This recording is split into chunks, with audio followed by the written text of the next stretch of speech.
Sheldon J., planktonun lezzetli Krabby Patties tarifini çalmak için çeyrek asırlık entrikaları sonunda meyvesini veriyor. Ancak bizim minik Sünger Bob Kareşort süper kötü adamımızın dokunaçları tarafından değil.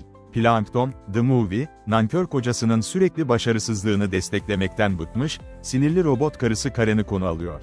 Bikini altı dikkat, artık hafife alınmıyor ve dünya hakimiyeti için kendi planını belirliyor. Netflix'e gelen ikinci Sünger Bob yan ürünü, her yaştan hayranını havalı animasyon stilleri ve ayak parmaklarını oynatan orijinal şarkıların şık bir kombinasyonuyla memnun edecek.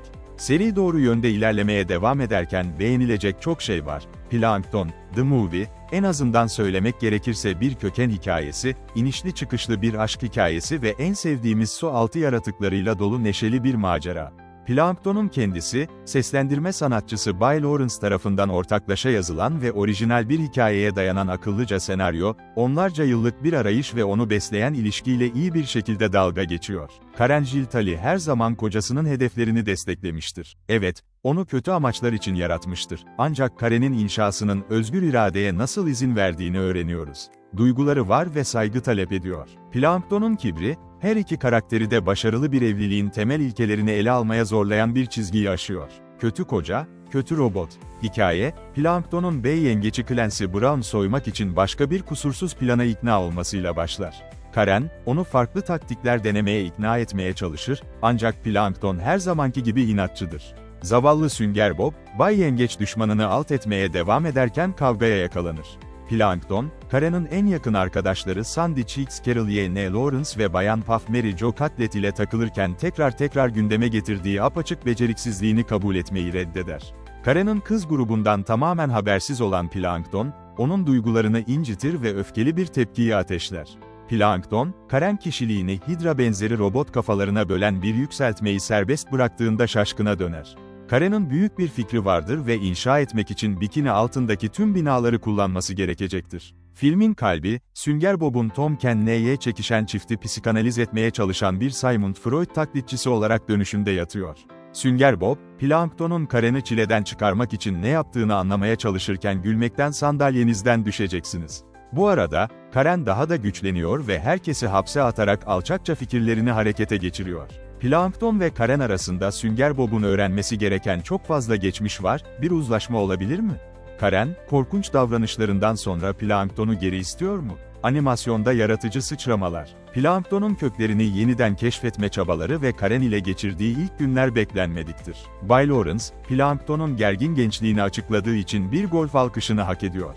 Ailesinin ve ergenlik şakalarının tamamen bir sürpriz olduğunu söylediğimde bana güvenin. Plankton'un kötü dehası kesinlikle genetik olarak miras alınmamıştır. Sünger Bob, Plankton'un yetiştirilme tarzını özümsediği ve bu arada kaos yarattığı için bolca kıkırdama alıyor.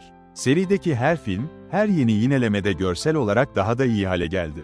Plankton, The Movie, hikaye ilerledikçe farklı animasyon yaklaşımlarıyla yaratıcı bir sıçrama yapıyor. Trolls, The Boss Baby ve The Lego Batman Movie gibi gişe rekorları kıran filmlerde emeği geçen, sektörün emektarı yönetmen Dave Needham'a, birden fazla göz alıcı stil kullandığı için tebrikler. Film, siyah-beyaz sahneler de dahil olmak üzere net 3D CGI, elle çizilmiş 2D animasyon ve ardından suyun dışında insan karakterlerin yer aldığı canlı aksiyon arasında geçiş yapıyor.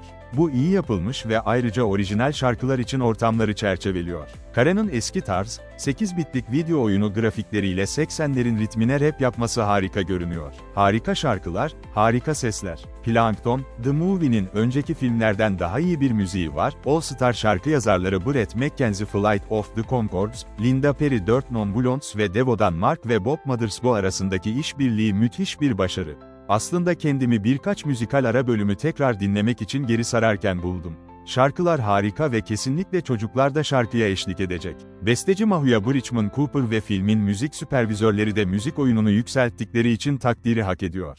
Lawrence ve Tully, en başından beri Sünger Bob Kareşort'un ayrılmaz bir parçasıydı. Diğer övgüye değer oyuncularla birlikte, seslendirme sanatçılarının en üst sıralarında yer almalılar. Film, bir çiftin sorunlarını dürüst bir şekilde ele alarak ortak geçmişlerini sergiliyor. Beni yanlış anlamayın, saçmalıklar ve entrikalar bolca var, ancak Plankton ve Karen arasındaki bağ hassas bir dokunuşla işleniyor. İlişkiler, hız tümsekleri ve olay örgüsü boşlukları olan iki yönlü bir caddedir. Kızgınlık yaratmadan birini küçümseyemezsiniz. Üzgünüm ve seni seviyorum, bir evlilikte hazır ifadeler olmalıdır. Plankton, The Movie, sıkı hayranlar ve yeni başlayanlar tarafından beğenilebilir. Her karakteri açıklayan bir ton açıklama yok, ancak tanıdık gelmiyorsa ne olduğunu kolayca anlayabilirsiniz. Film, çok sayıda dolgu malzemesiyle 87 dakika uzunluğunda. Daha fazla düzenlenebilirdi, ancak yapımcıların yalnızca uzatılmış bir bölüm istemediklerini anlıyorum. Plankton, The Movie, Nickelodeon Movies'in bir yapımıdır. 7 Mart'ta yalnızca Netflix'te yayınlanacak. Emre Kutlu Plankton, The Movie'ye 10 üzerinden 8 veriyor.